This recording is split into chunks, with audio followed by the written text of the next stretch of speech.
नमस्कार, मैं हूं आपका दोस्त रंजन दीक्षित और स्वागत है आपका मेरे चैनल में।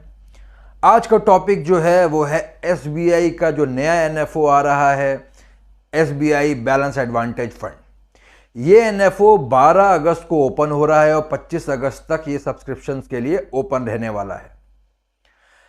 इस फंड को आज हम लोग रिव्यू करेंगे, देखेंगे कि ये कैसा रहेगा आपके निवेश करने के लिए।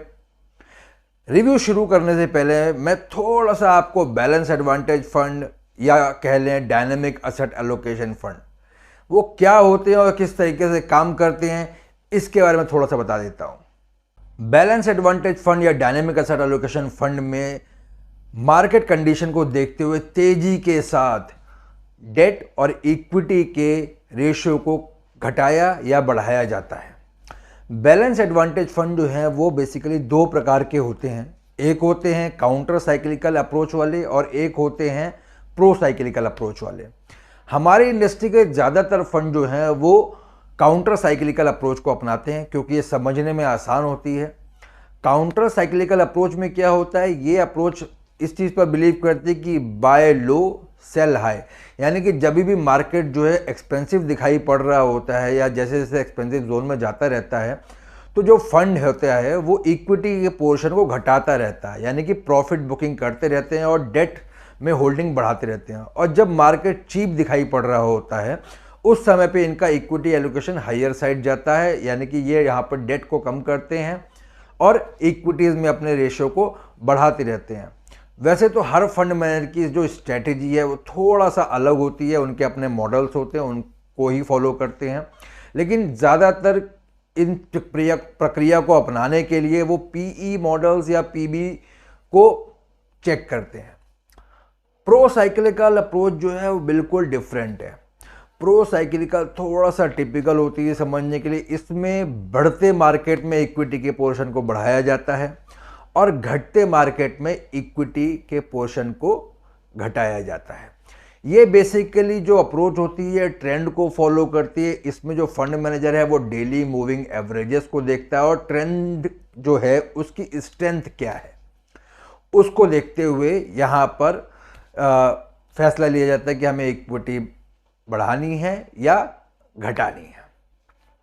जो काउंटर साइक्लिकल फंड्स होते हैं वो थोड़ी बहुत वोलेटिलिटी को अच्छे से मैनेज कर लेते हैं, लेकिन जो प्रो साइक्लिकल फंड्स होते हैं वो बड़ी गिरावट में भी अच्छी तरीके से वोलेटिलिटी को मैनेज करते हैं, यानी कि बहुत बड़ा कोई गिरावट आती है तो वो डाउनसाइड रिस्क को ज़्यादा बेहतर तरीके से प्रोटेक्ट करते हैं क्योंकि वो घटते मार्केट में इक्विटी के पोर्शन को घटा रहे होते हैं। जबकि काउंटर साइक्लिकल में ऐसा नहीं होता है। काउंटर साइक्लिकल में एक सर्टेन रेशियो के बाद क्या होता है कि वहाँ पर इक्विटी जो है खरीदना शुरू कर दी जाती है, लेकिन अगर वो उस सर्टेन रेशियो से भी नीचे चला जाता है मार्केट तब भी हमारे पास बचा नहीं होता है पैसा खरीदने के लिए, यानी कि फंड काफ़ी समय तक ड्रॉ डाउन देख सकता है।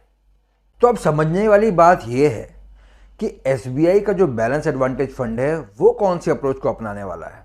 जी हाँ, एसबीआई का बैलेंस एडवांटेज फंड भी बाकी सारे फंड हाउसेस की ही तरह काउंटर साइक्लिकल अप्रोच को ही अपनाने वाला है, यानी कि बाय लो सेल हाई, यानी कि जब भी इक्विटीज एक्सपेंसिव दिखाई पड़ेंगी तो फंड हाउस अपने इक्विटी के पोर्शन को घटाएगा और डेट के पोर्शन को बढ़ाएगा। चीप दिखाई पड़ेगा तो इक्विटी पोर्शन को इंक्रीज करा जाएगा। हालांकि एसबीआई के पास पहले भी एक डायनेमिक एसेट एलोकेशन कैटेगरी में फंड था जो कि सन 2015 में ही लॉन्च किया गया था, लेकिन शायद उस फंड की स्ट्रैटेजी बहुत बढ़िया नहीं थी।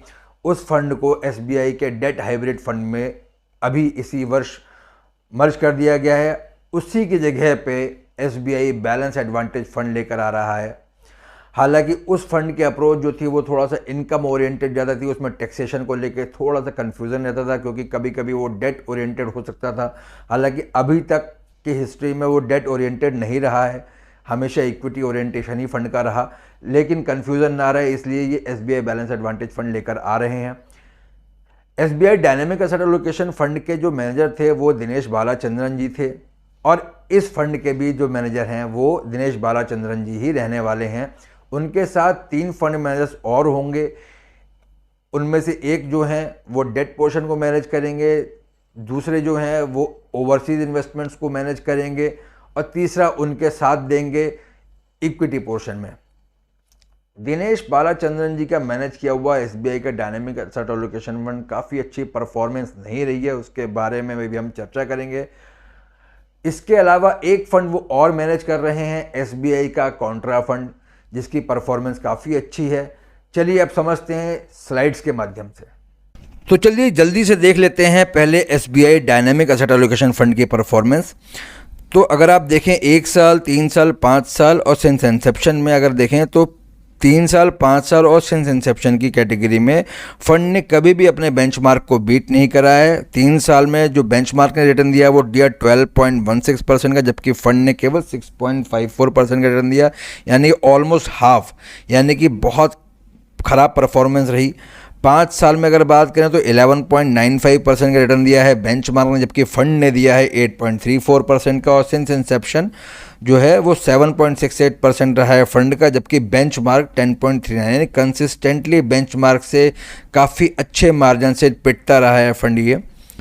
अगर मैं केवल 1 साल की बात करूं, चूँकि पिछले साल से लेकर अभी तक मार्केट में काफ़ी अच्छा उछाल देखा गया, तो केवल थोड़ा बहुत अगर देखें, बहुत मार्जिनली थोड़ा सा पॉजिटिव अल्फा दिया है फंड ने। 3 साल के रोलिंग रिटर्न्स की बात करूं तो यहाँ पर 5 साल के ड्यूरेशन में जो है वो मिनिमम रिटर्न रहा है 2.91% का, और एवरेज रहा है 7.11% का, और मैक्सिमम 10.16 गया है। 3 साल में 7.78% का मीडियन है और 12.12 का हाइयर है, और 1 साल में 8.36 का मीडियन है और 40.26% का हाइयर रिटर्न है।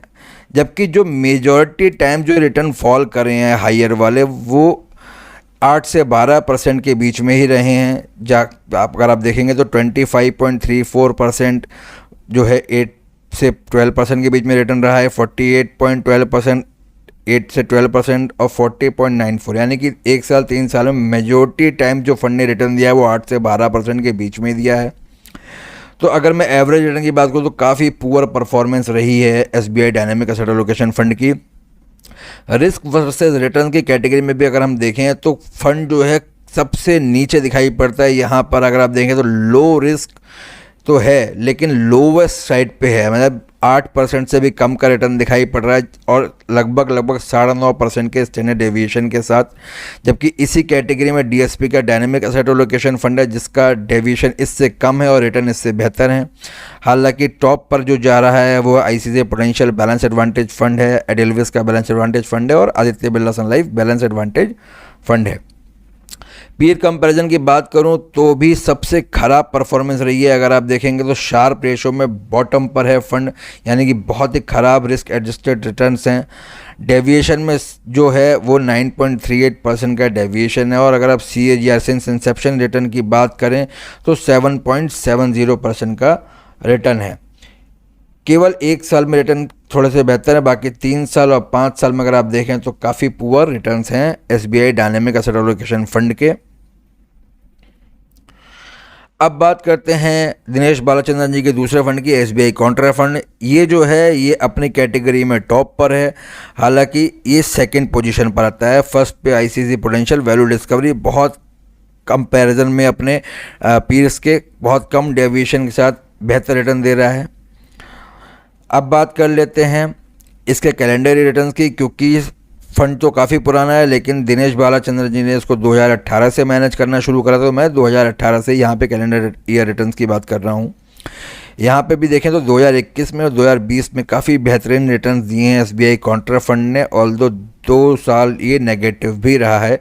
वहीं पे इसके पीएस में अगर आप देखें तो कोटक इंडिया कॉन्ट्रा फंड जो है वो पॉजिटिव जोन में रहा। इन्वेस्को इंडिया कॉन्ट्रा फंड जो है वो भी अच्छी परफॉर्मेंस दे रहा है और डाउन साइड मूवमेंट में कम गिरा है। अब हम एसआईपी की बात करें तो 4 मई 2018 से लेकर अभी तक जिसने भी एसआईपी चलाई 5,000 रुपये की, तो उसमें एसबीआई कॉन्ट्रा फंड जो है वो विनर है। सारे फंड्स को पीछे करते हुए सबसे टॉप पर है एसबीआई कॉन्ट्रा फंड, जिसने 33.06% का रिटर्न जनरेट करके दिया। यानी अब हम बात करते हैं पीयर कंपैरिजन की, तो एसबीआई कॉन्ट्रा फंड जो है वो परफॉर्मेंस वाइज भी काफ़ी अच्छा है। अगर 1 साल, 3 साल, 5 साल की कैटेगरी में हम देखते हैं तो अच्छी परफॉर्मेंस दी है फंड ने। ऑल दो फंड का डेविएशन सारे ही फंड्स के मुकाबले सबसे ज़्यादा है, यानी कि फ़ंड अपने मेन रिटर्न से बहुत ज़्यादा डेविएट करता है और शार्प रेशो भी उतना बेहतर नहीं है जितना बेहतर कि अगर आप देखें तो ICICI potential value discovery fund का जो शार्प रेशो है वो काफ़ी अच्छा है। इसके अलावा अगर आप टाटा इक्विटी पी फंड का देखें तो उसका भी शार्प रेशो काफ़ी अच्छा है। बैलेंस एडवांटेज फंड्स में फ्रीक्वेंट बाइंग एंड सेलिंग होती है, जिसकी वजह से पोर्टफोलियो का टर्नओवर हमेशा ज़्यादा रहता है। जैसे कि एसबीआई के डायनेमिक एसेट एलोकेशन फंड का पोर्टफोलियो टर्नओवर जो था वो 300% का था, जबकि एसबीआई के ही कॉन्ट्रा फंड का जो टर्नओवर है वो केवल 84% का है। बदलते मार्केट कंडीशन में फ्रीक्वेंट चेंजेस करने के लिए टाइम और रिसोर्सेज का काफ़ी ज़्यादा इस्तेमाल करना पड़ता है। दिनेश बालाचंद्रन जी ने एसबीआई डायनामिक एसेट एलोकेशन की परफॉर्मेंस, जो कि हमने स्लाइड के माध्यम से समझी, काफ़ी निराशाजनक परफॉर्मेंस रही है उस फंड की। वहीं पर एसबीआई कॉन्ट्रा फंड काफ़ी अच्छी परफॉर्मेंस दे रहा है। बैलेंस एडवांटेज फंड या डायनामिक एसेट एलोकेशन फंड उन लोगों के लिए बेहतर हैं जो बैंक डिपॉजिट्स के ऊपर बेहतर रिटर्न कमाना चाहते हैं या और टैक्स एफिशिएंट रिटर्न्स कमाना चाहते हैं, लेकिन उनको मार्केट के उतार चढ़ाव से थोड़ा सा डर लगता है।